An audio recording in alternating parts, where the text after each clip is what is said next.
नमस्कार मित्रांनो, आज मी तुम्हाला एक अशी कथा सांगणार आहे जी कदाचित कोणासोबतही घडू शकते। ही गोष्ट आहे शीतलची। शीतल दिसायला अत्यंत लावण्यवती, शहरात वाढलेली आणि आधुनिक विचारांची स्त्री। 23 वर्षीय शीतल नागपूरची राहणारी असून तिचे लग्न होऊन आता 2 वर्ष झाली होती। तिचे पती एका मोठ्या बँकेत जबाबदार पदावर कार्यरत आहे, तर शीतल स्वतः एका नामांकित कंपनीत मॅनेजर म्हणून काम करत होती। शीतलचे आयुष्य वरवर पाहता खूप सुखी आणि शिस्तबद्ध होते, पण कॉर्पोरेट क्षेत्रातील कामाच्या व्यापामुळे तिला वारंवार दुसऱ्या शहरात मीटिंगसाठी जावे लागणार असे। त्यामुळे पती पत्नीला एकमेकांसाठी हवा तसा वेळ मिळत नसे। नुकतेच शीतलचे प्रमोशन झाले होते, त्यामुळे जबाबदाऱ्या वाढल्या होत्या आणि कंपनीकडून तिला एक नवीन कार देखील मिळाली होती। ही घटना साधारण 1.5 वर्षापूर्वीची आहे। शीतल एका अत्यंत महत्त्वाच्या मीटिंगसाठी परगावी गेली होती। काम संपवून ती आपल्या नवीन कारने नागपूरच्या दिशेने परतत होती। परतीचा प्रवास लांबत होता आणि निघायला थोडा उशीर झाला होता। शहराच्या सीमा ओलांडून ती हायवेला लागली होती की अचानक तिच्या कारच्या इंजिनमधून एक विचित्र धडधड आली आणि काही क्षणातच कार जागीच बंद पडली। रात्रीची वेळ होती, आजूबाजूला घनदाट झाडी, काळाकुट अंधार आणि पूर्णपणे सुनसान रस्ता। शीतलने पुन्हा इंजिन सुरू करण्याचा प्रयत्न केला, पण गाडी काही सुरू झाली नाही। तिने बोनेट उघडून पाहिले, पण तिला तांत्रिक गोष्टींची फारशी माहिती नव्हती। अचानक आभाळ भरून आले आणि सोसाट्याचा वारा सुटला। बघता बघता पावसाला सुरुवात झाली। पाऊस इतका जोरात होता की बाहेर उभे राहणे कठीण झाले। घाबरलेल्या शीतलने कार रस्त्याच्या कडेला कशीबशी उभी केली आणि आत जाऊन बसली। तिने मदतीसाठी आजूबाजूला पाहिले, पण दूरपर्यंत कोणतेही वसतिस्थान दिसत नव्हते। तिने तात्काळ आपल्या पतीला फोन लावला आणि सर्व परिस्थिती सांगितली। पती काळजीने तिला घेण्यासाठी निघणार होता, पण तो ज्या शहरात होता तिथून येण्यासाठी किमान 5-6 तास लागणार होती। शीतलने त्याला थांबवले।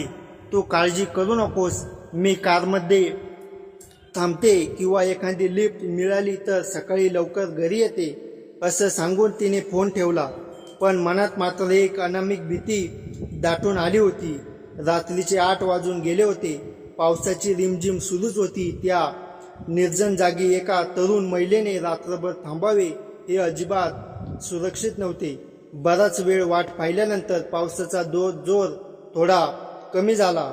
शीतल कारच्या बाहेर आली आणि येणाऱ्या जाणाऱ्या गाड्यांना हात टाकून लिफ्ट मागण्याचा प्रयत्न करू लागली, पण इतक्या रात्री त्या घनदाट जंगलाच्या भागात एका महिलेला रस्त्यावर पाहून चालक थांबायला घाबरत होते किंवा त्यांना थांबायचे नव्हते। सुमारे 2 तास उलटले। रात्रीचे 10 वाजत आले होते आणि शीतलची धाकधूक अशा शिगेला पोचली होती। तेवढ्यात लांबून एका मोठ्या ट्रकचे हेडलाईट चमकताना दिसले। तो ट्रक वेगाने तिच्या दिशेने येत होता। शीतलने जीवाच्या आकांताने हात दाखवला आणि ओरडून मदत मागितली। नशिबाने तो ट्रक थोड्या अंतरावर जाऊन जोरात ब्रेक लावून थांबला। शीतलच्या जीवात जीव आला। ती धावत त्या ट्रकजवळ गेली। विनोद ट्रकच्या कॅबिनमधून खाली उतरला तेव्हा शीतल त्याच्याकडे पाहतच राहिली। विनोद साधारण 34 वर्षांचा होता। 6 फूट उंच आणि कमालीची पिसाळलेले शरीर लांबलेला माणूस होता। त्याने अंगात एक जुनाट बनियान घातली होती आणि खांद्यावर एक टॉवेल टाकला होता। त्याच्या डोळ्यात एक प्रकारचा आत्मविश्वास आणि धार होती। विनोदने शीतलकडे वरून खाली पाहिले आणि विचारले, मॅडम, इतक्या रात्री या सुनसान जागी एकट्या काय करताय? हा भाग सुरक्षित नाही। इथे जंगली प्राणी आणि माणसं जास्त धोकादायक असतात। शीतलने थरथरत्या आवाजात आपली सर्व अडचण सांगितली। तिची अडचण ऐकून विनोदने गाडीचे इंजिन तपासले आणि म्हणाला, याचं काम इथे होणं शक्य नाही मॅडम, तुम्हाला शहरापर्यंत जावं लागेल। मी त्याच दिशेत तर मी लिफ्ट देऊ शकतो। शीतलला आधी थोडा संकोच वाटला। अनोळखी माणूस, तोही एक रांगडा ट्रक ड्रायव्हर। पण आजूबाजूला अंधार पाहून तिला दुसरा पर्याय उरला नव्हता। तिने आपली कार नीट केली, आपले महत्त्वाचे सामान घेतले आणि ती ट्रकच्या दिशेने वळाली. ट्रकची कॅबिन बरीच उंच होती. साडी नेसलेल्या शीतलला वर चढायला अडचण येत होती. हे पाहून विनोद मदतीला पुढे सरसावला. त्याने शीतलच्या कमरेवर आपला मजबूत हात ठेवून तिला वर चढण्याचा आधार दिला. कॅबिनमध्ये जागा कमी होती. शीतल आणि विनोद आता अगदी जवळ बसले होते. विनोदने ट्रक सुरू केला आणि गिअर टाकत गाडी हायवेवर घेतली. बाहेर पावसाचा जोर वाढला होता. पावसाचे थेंब ट्रकच्या छतावर आदळत होते. त्यामुळे कॅबिनमध्ये एक वेगळा आवाज घुमत होता. सुरुवातीला काही वेळ कोणीच काही बोलले नाही, पण शीतलला जाणवत होते की विनोदची नजर अधूनमधून तिच्यावर खेळत होती. विनोदने शांतता भंग करत विचारले, मॅडम, तुमचं नाव काय? सुरक्षेच्या कारणास्तव शीतलने तिचे खरे नाव न सांगता सुमन असे खोटे नाव सांगितले. विनोद हलकेच हसला आणि म्हणाला, छान नाव आहे सुमन. मी विनोद. गेली अनेक वर्षे या हायवेवर गाडी चालवतोय, पण आजपर्यंत तुमच्यासारखी सुंदर सवारी मला कधीच भेटली नाही. विनोदचे हे शब्द ऐकून शीतल थोडी दचकली. त्याच्या बोलण्यात एक प्रकारचा मोकळेपणा आणि रांगडेपणा होता, जो तिला अस्वस्थ करत होता. गाडी चालवता चालवता विनोदने गिअर बदलण्याच्या बहाण्याने आपला हात शीतलच्या गुडघ्याला अगदी जवळ नेला. शीतलने स्वतःला बाजूला ओढून घेण्याचा प्रयत्न केला, पण जागा कमी असल्याने तिला जास्त दूर जाता येत नव्हते. सुमारे पाऊण तासानंतर विनोदने एका अत्यंत निर्जन ठिकाणी ट्रक रस्त्याच्या कडेला उभा केला. आजूबाजूला फक्त घनदाट झाडी होती आणि पावसाची रिमझिम सुरू होती. शीतलच्या काळजात धस्स झाले. तिने घाबरून विचारले, काय झालं? गाडी का थांबवली? शहर तर अजून लांब आहे. विनोदने शांतपणे खाली उतरून म्हणाला, मॅडम, थोडं पाणी प्यायचं आहे आणि फ्रेश व्हायचं आहे. खूप वेळ झालाय गाडी चालवतोय. तुम्हाला हवं असेल तर उतरू शकता. विनोद ट्रकच्या समोरच्या उजेडात जाऊन उभा राहिला. पावसाने तो आता पूर्णपणे ओला चालला होता. शीतल कॅबिनमधून त्याला पाहत होती. विनोदने जाणीवपूर्वक आपले बनियन काढून ट्रकच्या दाराला लटकवले. त्याचे ते पिसाळलेले खांदे, छातीवरचे पाणी आणि त्याचे रांगडे रूप पाहून शीतलच्या मनात एक विचित्र हुरहुर दाटून आली. आजवर तिने आपल्या पतीचे नेहमीचे सुसंस्कृत आणि सभ्य रूप पाहिले होते, पण विनोदच्या या बेफिकीर आणि मर्दानी रूपाकडे पाहून तिला एक अनामिक आकर्षण वाटू लागले होते. विनोद पुन्हा कॅबिनमध्ये चढला तेव्हा त्याच्या ओल्या अंगातून पावसाचा आणि ओल्या मातीचा उग्र मनमोहक वास येत होता. विनोदने शांतपणे पाण्याची बाटली शीतलच्या दिशेने सरकवली. बाटली घेताना त्याने मुद्दाम शीतलच्या हाताला स्पर्श केला. तो स्पर्श रांगडा आणि गरम होता.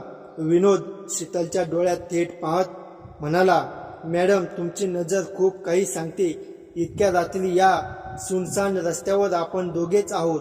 तुम्हाला माझी भीती वाटते की माझ्याबद्दल काही वेगळं वाटते? शीतलने यावर काही उत्तर दिले नाही.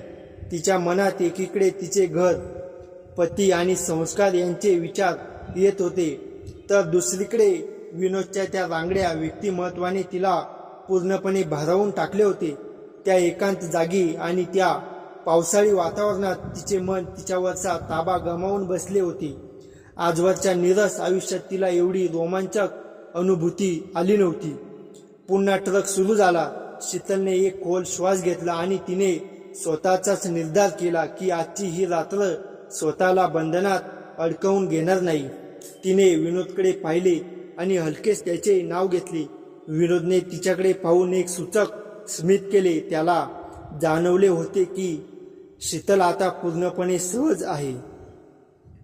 काही वेळानंतर एका मोठ्या शेताच्या कडेला, जिथे झाडांचा दाट आडोसा होता, तिथे विनोदने ट्रक उभा केला. पावसाची रिमझिम सुरूच होती. कॅबिनमधला छोटा दिवा विनोदने मालवला आणि फक्त बाहेरून अधूनमधून चमकणाऱ्या विजांचा प्रकाश आत पडत होता. मॅडम, विचार पक्का आहे ना? विनोदने अत्यंत गंभीर आणि भक्कम आवाजात विचारले. शीतलने काही न बोलता आपली मान हलवली आणि विनोदच्या हातावर स्वतःचा हात ठेवला. विनोद कॅबिनमधून उतरला आणि त्याने शीतलच्या बाजूला दरवाजा उघडला. त्याने तिला खाली उतरण्यास मदत केली. खाली उतरताना त्याचे मजबूत हात शीतलच्या कमरेवर विसावले होते. त्या स्पर्शाने शीतलला एक वेगळीच धुंदी जाणवत होती. दोघेही शेतात थोड्या आडुशाला गेली. विनोदने आपली लुंगी जमिनीवर अंथरली. त्या अंधारात विनोदचे व्यक्तिमत्व एखाद्या रांगड्या योद्धासारखे दिसत होते.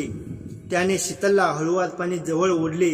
शीतलने आजवर कधीही अशा वातावरणात निसर्गाच्या सानिध्यात स्वतःला कोणाच्या स्वाधीन केले नव्हते. विनोदने शीतलच्या केसातून हात फिरवला. तिच्या कपाळावर आणि गालावर प्रेमाने स्पर्श करू लागला. शीतलनेही त्याला पूर्णपणे प्रतिसाद दिला. विनोदच्या मिठीत एक वेगळी ताकद होती. शीतलला तिच्या पतीची आठवण येत होती, पण या क्षणी विनोदची ओढ अधिक प्रबळ ठरली होती. विनोदने शीतलच्या सौंदर्याची स्तुती केली आणि तिला अत्यंत प्रेमाने जवळ घेतली. त्या रात्रीच्या अंधारात आणि पावसात त्यांनी एकमेकांच्या सानिध्यात जगाचा विसर पडेल असे काही क्षण अनुभवले. शेतातल्या त्या आडोशाला पावसाच्या रिमझिम आवाजात शीतल आणि विनोद जणू जगाचा विसरून गेले होते. विनोदने शीतलला अत्यंत प्रेमाने आणि तितक्याच रांगड्या ओढीने आपल्या मिठीत सामावून घेतले. निसर्गाच्या त्या मुक्त वातावरणात शीतलला तिच्या आयुष्यातील सर्वात थरारक आणि अविस्मरणीय अनुभव येत होता.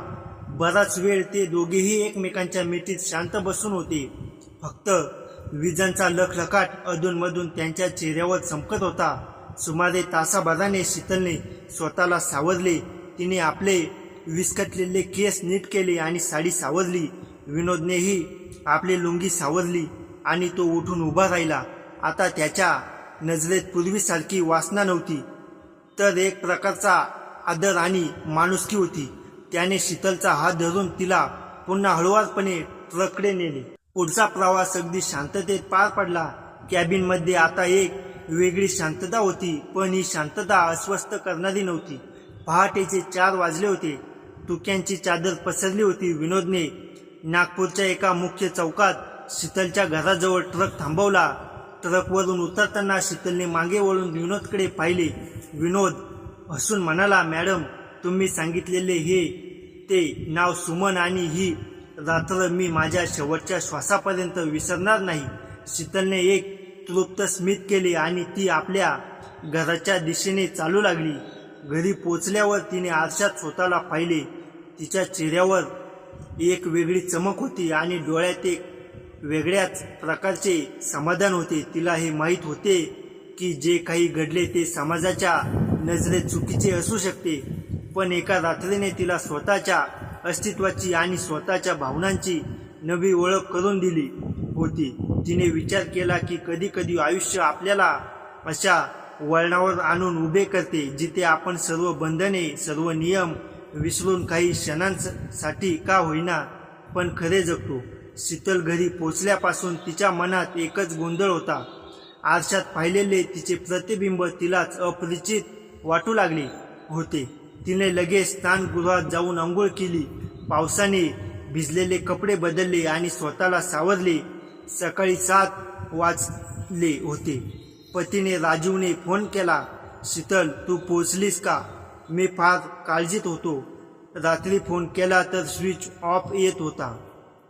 शीतलने शांत आवाजात उत्तर दिले, हो, मी पोचले. फोनची बॅटरी संपली होती. काळजी करू नकोस, तू तुझ्या कामाकडे लक्ष दे. राजीवने सुटकेचा श्वास घेतला आणि फोन ठेवला. पण शीतलच्या मनात मात्र विनोदचा चेहरा घोळत होता. त्याचे ते रांगडे रूप, त्याचा हातांचा स्पर्श, त्याचे बोलणे, सगळं काही तिला सतत भोवत होते. तिने स्वतःला समजावून सांगितले की ही फक्त एक घटना होती. आयुष्यात असे अनपेक्षित प्रसंग येतात आणि निघून जातात, पण मन मात्र तिचे ऐकत नव्हते. 2 तासानंतर शीतल नेहमीप्रमाणे ऑफिसला गेली. कामात तिचे लक्ष लागत नव्हते. तिच्या सहकार्याने विचारलं, शीतल, काय झालंय? तू काहीशी विचारात दिसतेस. शीतलने हसत हसत टाळाटाळ केली, काही नाही, थोडी थकवा आलाय. मात्र तिच्या मनात मात्र एक विचार घर करून बसला होता. तिला विनोदला पुन्हा भेटायचे होते. तो तिला विसरला असेल का? तिने त्याला खोटे नाव सांगितले होते. तिच्या ओळखीशिवाय तिला शोधणे त्याच्यासाठी अशक्य होते. पण नशिबाला काही वेगळेच मान्य होते. एका आठवड्यानंतर शीतलला कंपनीच्या कामानिमित्त पुन्हा त्याच शहरात जाण्याचा योग आला. यावेळी मात्र तिने स्वतःहून ही संधी स्वीकारली. तिला स्वतःलाच हे विचित्र वाटत होते, पण तिचे पाऊल तिला पुन्हा त्या हायवेकडे नेत होते. मीटिंग संपवून तिने आपली कार सोबतच्या सहकार्याकडे सोपवली आणि एका बहाण्याने ती त्या हायवेवर पोहोचली. तोच रस्ता, तीच गाडी, तेच वातावरण, पण आता दिवसाचा प्रकाश होता. ती त्या जागी उभी राहिली जिथे तिची गाडी बंद पडली होती. तिला वाटले या रस्त्यावरून कितीतरी ट्रक येत जा करत असतील. विनोदला भेटणे म्हणजे समुद्रात सुई शोधण्यासारखे होते. तिने निराश मनाने परत येण्याचा निर्णय घेतला. अचानक तिच्या लक्षात आले की त्या जवळच एक छोटासा धाबा होता जिथे ट्रक ड्रायव्हर चहा पिण्यासाठी थांबतात. ती त्या धाब्याकडे गेली. तिथे काही ट्रक उभे होते, पण विनोदचा ट्रक तिथे नव्हता. तिने धाब्यावरच्या माणसाला विचारले, इकडे विनोद नावाचा ड्रायव्हर येतो का? त्या माणसाने उत्तर दिले, विनोद हो, तो रोज येतो, पण आज अजून आला नाही. संध्याकाळी येतो. तुम्ही कोण आहात त्याच्याकडे? शीतलने लगेच उत्तर दिले, मी त्याची नातेवाईक आहे. त्याला भेटायचं आहे. तिने आपले नाव विचारले असता तिने सुमन असेच सांगितले. तो माणूस म्हणाला, तुम्ही संध्याकाळी या, तोपर्यंत येईल. शीतल परत आपल्या गाडीकडे जात होती. तेवढ्यात एक ओळखीचा आवाज तिच्या कानी पडला, सुमन तुम्ही? ती थबकली. मागे वळून पाहिलं तर विनोद तिच्या समोर उभा होता. त्याच्या डोळ्यात आश्चर्य आणि आनंदाची मिसळलेली भावना होती. शीतलच्या चेहऱ्यावर अनावधानाने हसू उमटले. ती म्हणाली, विनोद, मला वाटलं तुम्ही आज आला नाही. विनोदने हसत हसत सांगितले, मी तर इथेच होतो, मागे ट्रकमध्ये झोपले होतो. तुम्हाला पाहून खूप बरं वाटलं. त्याने तिला धाब्यावर बसायला बोलवले. दोघेही चहा घेऊन बसले. सुरुवातीला दोघेही काही बोलत नव्हते. मग विनोदने शांतता भंग केली. तुम्ही मला खरे नाव सांगितले नाही. ही मला त्या दिवशीच कळलं होतं. शीतलने लाजत मान खाली घातली. माफ करा विनोद, सुरक्षेसाठी, पण माझं खरं नाव शीतल आहे. विनोदने डोळ्यात डोळे घालत म्हटले, शीतल, छान नाव आहे. तुमच्यासारखंच सुंदर. त्याचे हे बोलणे ऐकून शीतलच्या मनात पुन्हा त्या रात्रीच्या आठवणी ताज्या झाल्या. तिने विचारले, तुम्ही मला का शोधलं नाही? मी खोटं नाव सांगितलं होतं तरीही? विनोद गंभीर झाला. त्याने उत्तर दिले, कारण मला माहीत होतं की तुमचं आयुष्य वेगळं आहे. मी तुमच्या आयुष्यात अडथळा बनवू शकतो, पण तुम्ही स्वतः आज इथे आलात हे पाहून मला खूप आनंद झाला. शीतलच्या डोळ्यात पाणी आले. तिला जाणवले की विनोद हा केवळ शारीरिक आकर्षणाचा विषय नव्हता. त्याच्या मनात तिच्यासाठी आदर होता. तिने हळूच विचारले, तुम्हाला माझी भेटायची? विनोदने खिडकीबाहेर पाहतच सांगितले, प्रत्येक रात्री मी या रस्त्याने जातो तेव्हा तुमचा चेहरा डोळ्यासमोर येतो, पण मी कधीच तुमचा शोध घेण्याचा प्रयत्न केला नाही, कारण मला माहीत होतं की तुम्ही एखादी सुखी संसारातली स्त्री आहात. मी त्या संसारात धक्का देऊ इच्छित नव्हतो. शीतलने त्याच्याकडे पाहिले. तिने विचारले, तुम्हाला माझ्याबद्दल काही वाटतं का? विनोद थोडा वेळ शांत राहिला. मग त्याने सरळ निर्धाराने उत्तर दिले, हो, पण मी ते वाटणं आणि ते सांगणं यात फरक असतो. मी एक सामान्य ट्रक ड्रायव्हर आहे. तुम्ही एका उच्च पदावरची स्त्री आहात. आपल्यात खूप मोठं अंतर आहे.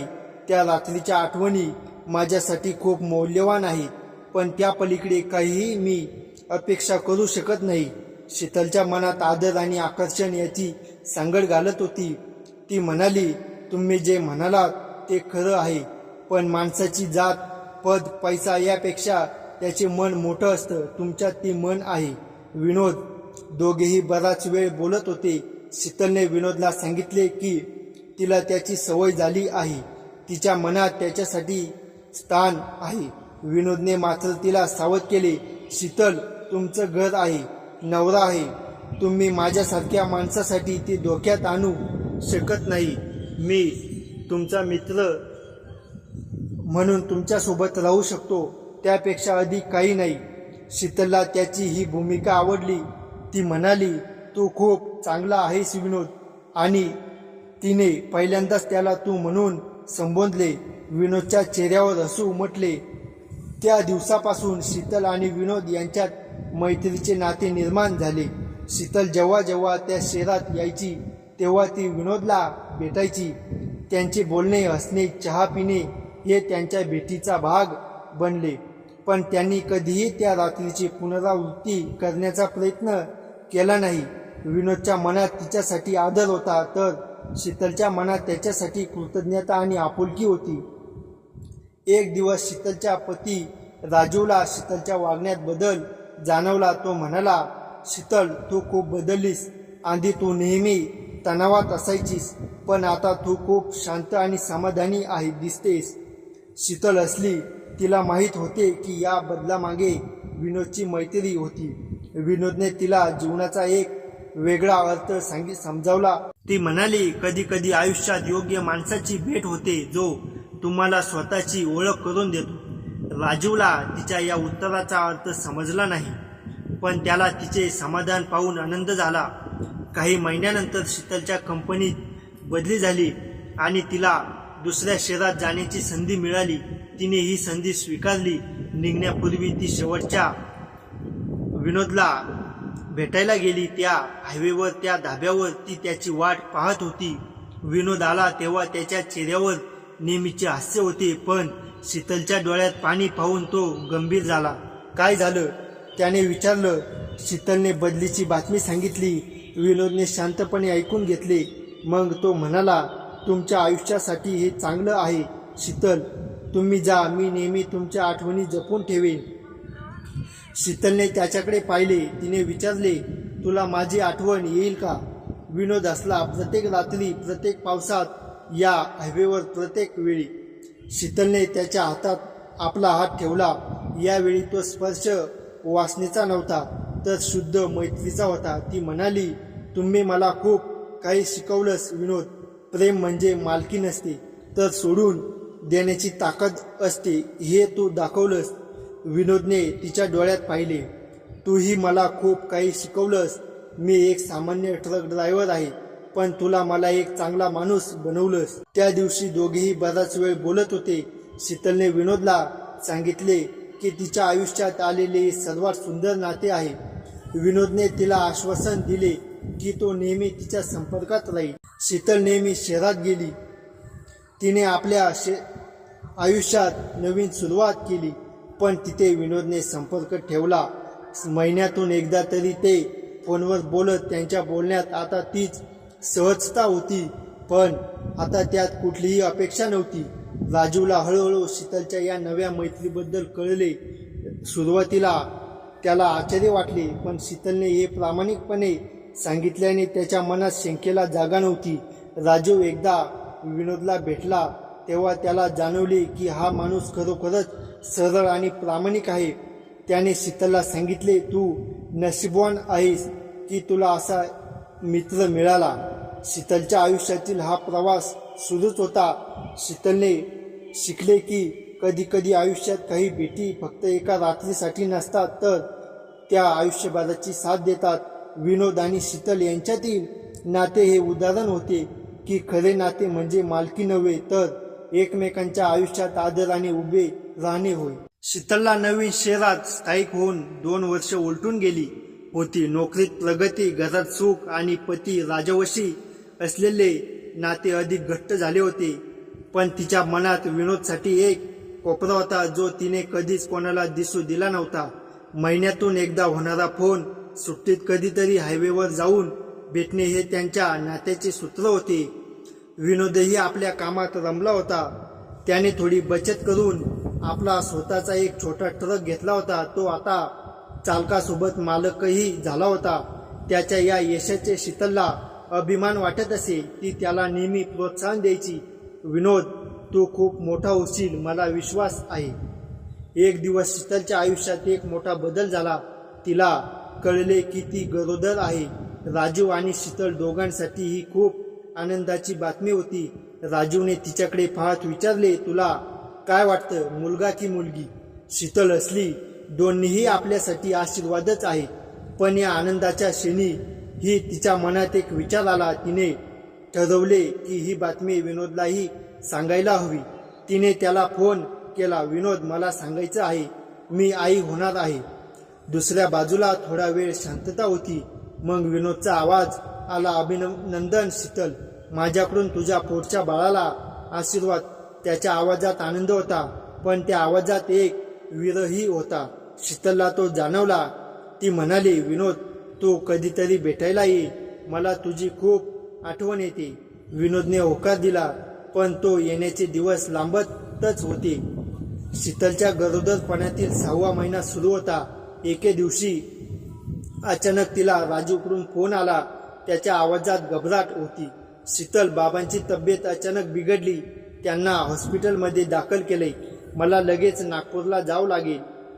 शीतलने त्याला धीर दिला. तू जा, मी इथे आहे, काळजी करू नकोस. राजू नागपूरला निघून गेला. 2 दिवसानंतर शीतलला स्वतःला त्रास होऊ लागला. तिला कळले की प्रसूतीची वेळ अपेक्षापेक्षा लवकर आली आहे. ती एकटीच होती. तिने तात्काळ शेजाऱ्यांची मदत घेतली आणि रुग्णवाहिका बोलावली. हॉस्पिटलमध्ये नेल्यानंतर डॉक्टरांनी सांगितले की गरज पडल्यास सिझेरियन करावे लागेल. शीतल घाबरली होती. तिच्या मनात एकच विचार होता, राजू इथे नाही, मी एकटी आहे. ती खोलीत पडून होती. अचानक दार उघडले आणि एक माणूस आत आला. शीतलने डोळे उघडून पाहिले तर तो विनोद होता. तिच्या डोळ्यात आश्चर्य आणि आनंदाचे पाणी आले. ती म्हणाली, विनोद, तू इथे कसा? विनोदने तिचा हात हातात घेतला. त्याच्या डोळ्यात काळजी होती. तुझ्या शेजाऱ्याने राजूला फोन केला. राजूने मला फोन केला. तो नागपूरला अडकलाय. त्याने सांगितले की तू एकटी आहेस आणि मला तुझ्याजवळ यायला सांगितलं. मी सगळं काम सोडून थेट इथे धावत आलो. शीतल थक्क झाली. राजूने विनोदला मदतीसाठी बोलवले होते. तिच्या दोन्ही नात्यांमधला हा विश्वास तिला पाहायला मिळाला. तिने विनोदचा हात घट्ट धरला. तू आलास हे पाहून मला खूप बरं वाटलं. विनोदने तिला धीर दिला. तू घाबरू नकोस, मी इथे आहे तुझ्यासोबत. त्याने डॉक्टरांशी बोलणी केली, कागदपत्रे भरली, औषधे आणली आणि शीतलच्या प्रसूतीच्या वेळी तो हॉस्पिटलच्या बाहेर बसून होता. अखेर एका सुंदर मुलीने जन्म घेतला. डॉक्टर बाहेर आले. बाळ आणि आई दोघेही सुखरूप आहेत. विनोदच्या डोळ्यात पाणी आले. तो म्हणाला, देवाचे आभार. त्याने ताबडतोब राजूला फोन केला आणि सुवार्ता सांगितली. राजूने सुटकेचा श्वास घेतला. दुसऱ्या दिवशी शीतल जेव्हा शुद्धीवर आली तेव्हा तिने विनोदला बाळाला उचलून धरताना पाहिले. विनोदच्या हातात ते नाजूक बाळ होते. तो हळुवारपणे तिच्याकडे पाहत होता. शीतलच्या मनात भावनांचा भरती ओहोटी सुरू झाली. हाच माणूस ज्याच्यासोबत तिने एका रात्रीचा प्रवास केला होता, आज तिच्या बाळाला हातात घेऊन उभा होता. ती म्हणाली, विनोद, तू माझ्या आयुष्यात का आलास हे मला कधीच समजलं नव्हतं, पण आज मला कळलं, तू माझा खरा मित्र आहेस. विनोदने बाळाकडे पाहत सांगितले, ही मुलगी माझ्या आयुष्यातील सगळ्यात सुंदर भेट आहे. मी तिचा मामा होऊ शकतो का? शीतलने डोळ्यात अश्रू आणत होकार दिला. हो, तू तिचा मामा आहेस. काही दिवसांनी राजू नागपूरहून परतला. त्याने विनोदच्या खांद्यावर हात ठेवला. खूप खूप धन्यवाद विनोद, तू नसतास तर शीतल एकटी कशी सांभाळली असती. विनोद हसला. ती तुझी बायको आहे राजू, पण ती माझी खरी मैत्रीण आहे. तिच्यासाठी मी काहीही करू शकतो. राजूने त्याच्याकडे पाहिले. त्याला जाणवले की विनोद हा माणूस खरोखरच विश्वासू आहे. तो म्हणाला, तू आमच्या कुटुंबाचा भाग आहेस विनोद, हे लक्षात ठेव. त्या दिवसापासून विनोद शीतलच्या कुटुंबाचा अविभाज्य भाग बनला. तो महिन्यातून एकदा तरी त्यांना भेटायला येईल. बाळीचे नाव अन्वी ठेवण्यात आले. अन्वी विनोदला पाहिल्यावर हात पसरायची. विनोद तिला खूप लाड करायचा. तिच्यासाठी खेळणी आणायची, तिला गोष्टी सांगायचा. एके दिवशी अन्वी विनोदच्या मांडीवर बसून होती. तिने अगदी निरागसपणे विचारले, मामा, तू आमच्यासोबत का राहत नाहीस? विनोद थोडा वेळ शांत राहिला. मग त्याने तिच्या डोक्यावर हात फिरवत उत्तर दिले, बेटा, मामाला रस्त्यावर गाडी चालवायची आहे, पण मी नेहमी तुझ्यासाठी येईन. शीतल हे सगळं बाजूला उभं राहून पाहत होती. तिच्या मनात विचार येत होता की हा माणूस किती मोठ्या मनाचा आहे. त्याने कधीही तिच्याकडून काही मागितले नव्हते. त्याने फक्त दिले होते मैत्री, आधार, विश्वास. वर्ष उलटत गेली. अन्वी 3 वर्षाची झाली. शीतलच्या कंपनीत पुन्हा बदली झाली आणि तिला नागपूरला परत येण्याची संधी मिळाली. राजीव आणि शीतलने ही संधी स्वीकारली. नागपूरला आल्यावर सगळेजण आनंदात होते. पण विनोद आता फारसा भेटायला येत नव्हता. त्याचे काम वाढले होते. त्याने 3 ट्रकचा ताफा उभा केला होता. तो आता व्यस्त झाला होता. शीतलला त्याची आठवण येऊ लागली. एके दिवशी त्याने त्याला फोन केला. विनोद, कुठे हरवलास? अन्वीला तुझी खूप आठवण येते. विनोदच्या आवाजात थकवा होता, पण तो हसला. येतो, कामात थोडा व्यस्त आहे.